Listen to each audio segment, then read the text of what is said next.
माँ के एक थप्पड़ ने बेटे बहू के होश उड़ा दिए। शाम के 5 बजने वाले थे। विपुल बाबू अभी थोड़ी देर पहले ही तो खाकर कमर सीधी किए थे और बैठे बैठे झपकियाँ ले रहे थे। अचानक उठने लगे तो उनकी पत्नी शांता बोली, अरे क्यों उठ रहे हो? थोड़ी देर तो आराम कर लीजिए। दुकान एक दिन 10 मिनट लेट से खुलेगा तो कुछ बिगड़ नहीं जाएगा। और वैसे भी इस घर की सभी जिम्मेदारी बस आपके कंधों पर ही है। थोड़ी तो अपनी उम्र पर दया करो। बेचारा वह भी थक रहा है। विपुल जी मुस्कुराकर बोले, शांता, अपने रिश्ते हो या ग्राहक, भरोसे पर बनते हैं। ग्राहक और अपने रिश्तों में हमेशा फायदे नुकसान जैसा मोल भाव नहीं करना चाहिए। किसी एक ग्राहक से रिश्ता अगर टूटा तो घाटा तो तय ही है।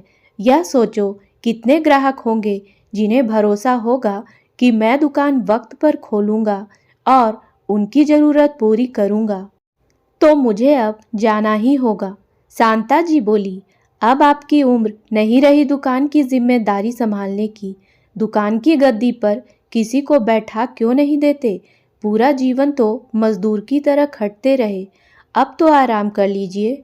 नरेश बेटा कब से बोल रहा है कि वह नौकरी नहीं करना चाहता, तो उसे दुकान की जिम्मेदारी दे दीजिए और आप उसके साथ संभालिए। दुकानदारी वह भी सीख जाएगा और मेरी चिंता भी थोड़ी कम हो जाएगी। तभी नरेश की पत्नी उमा बोली, मम्मी जी, आपको अपने बेटे पर भरोसा है, पर लगता है पापा जी को अपने बेटे पर भरोसा नहीं है।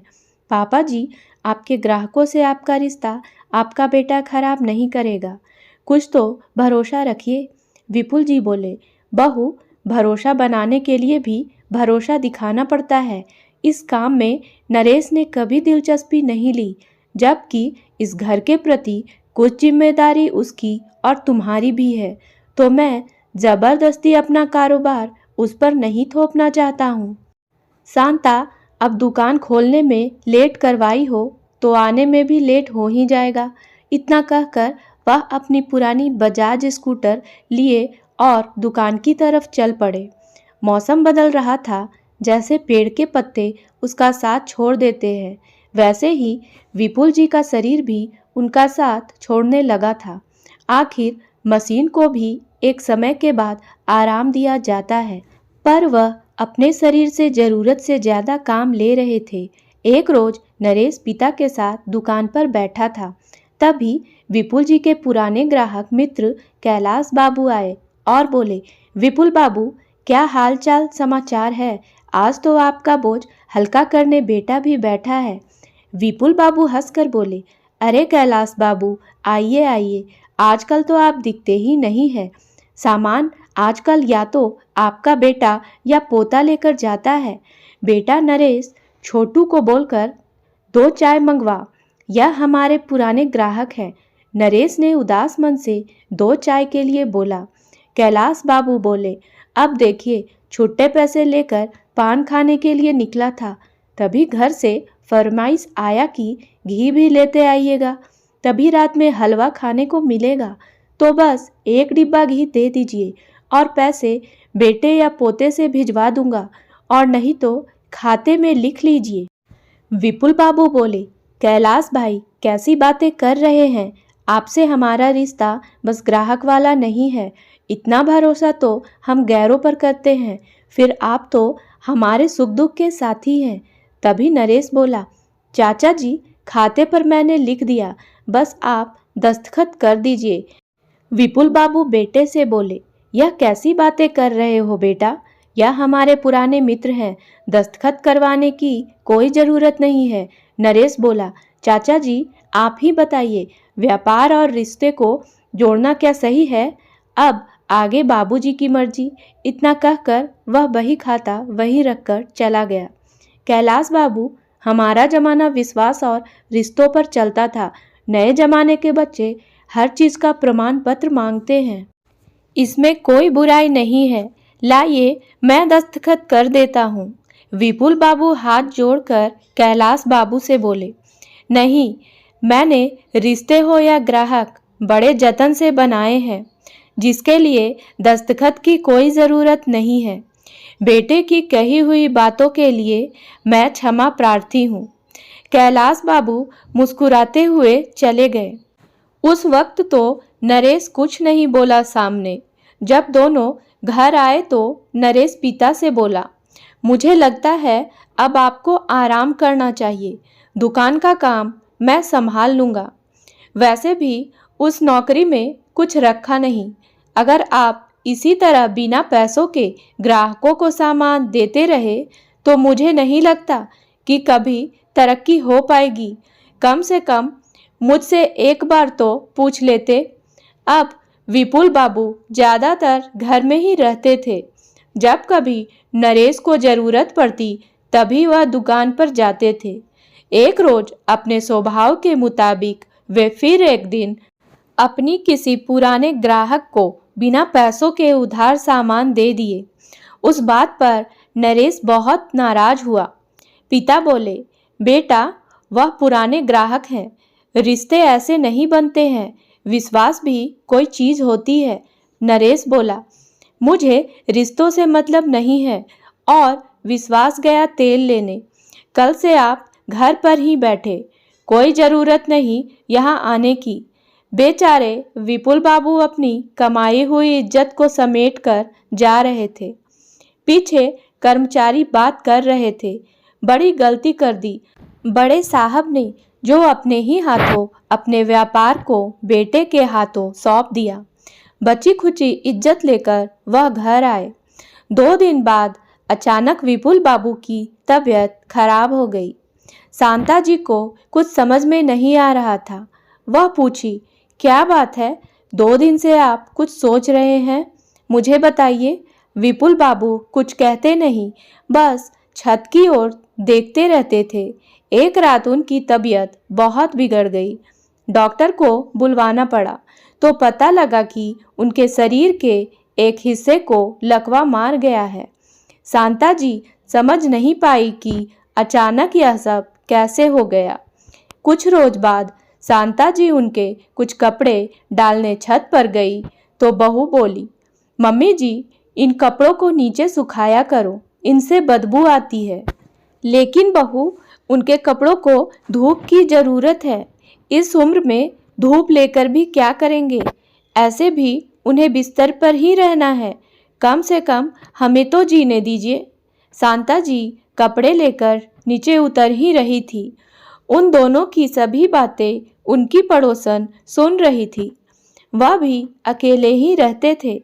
वह शांता जी से बोली, बहन जी हमारी तरफ धूप आती है, आप यहाँ डाल लीजिए। एक रोज शांता जी अपने उस छोटे से कमरे की सफाई कर रही थी।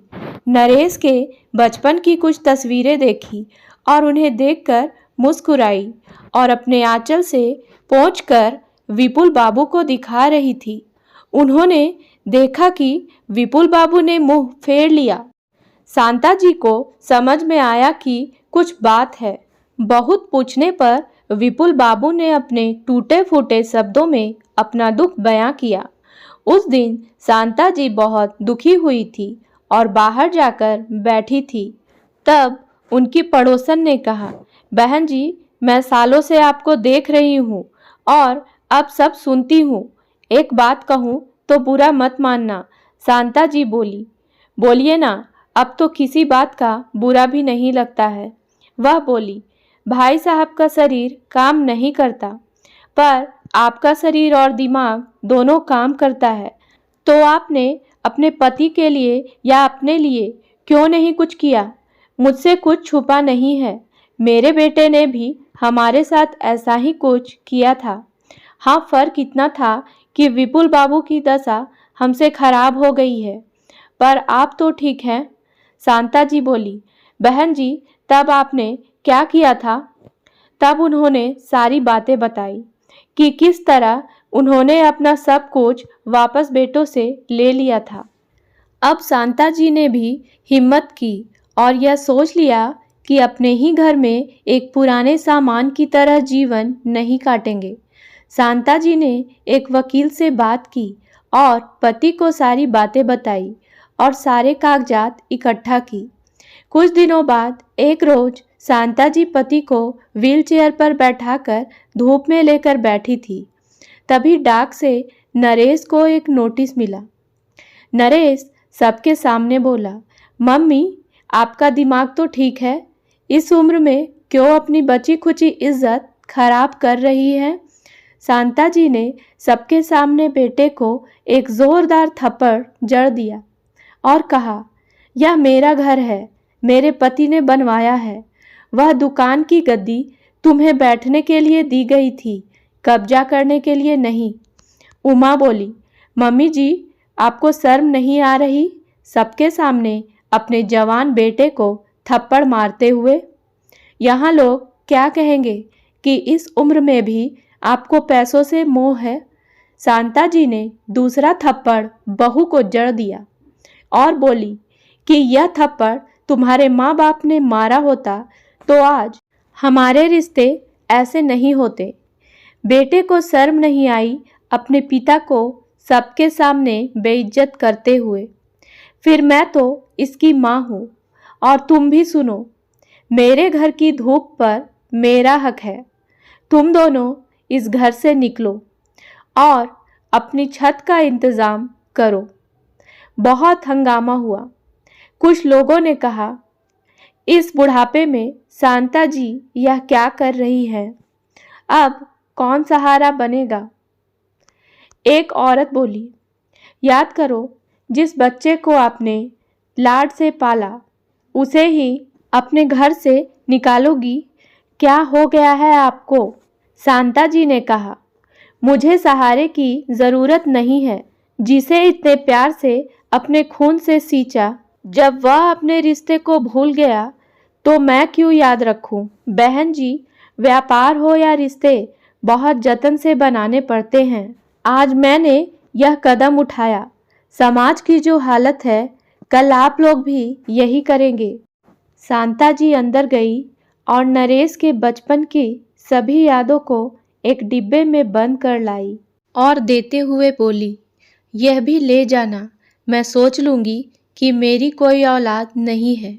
इन यादों को कहीं गंगा में प्रवाहित कर देना, क्योंकि जिन रिश्तों को मैं सहेज कर रख रही थी वह तुम नहीं, और इस रिश्ते ने हमें दर्द के सिवा कुछ नहीं दिया।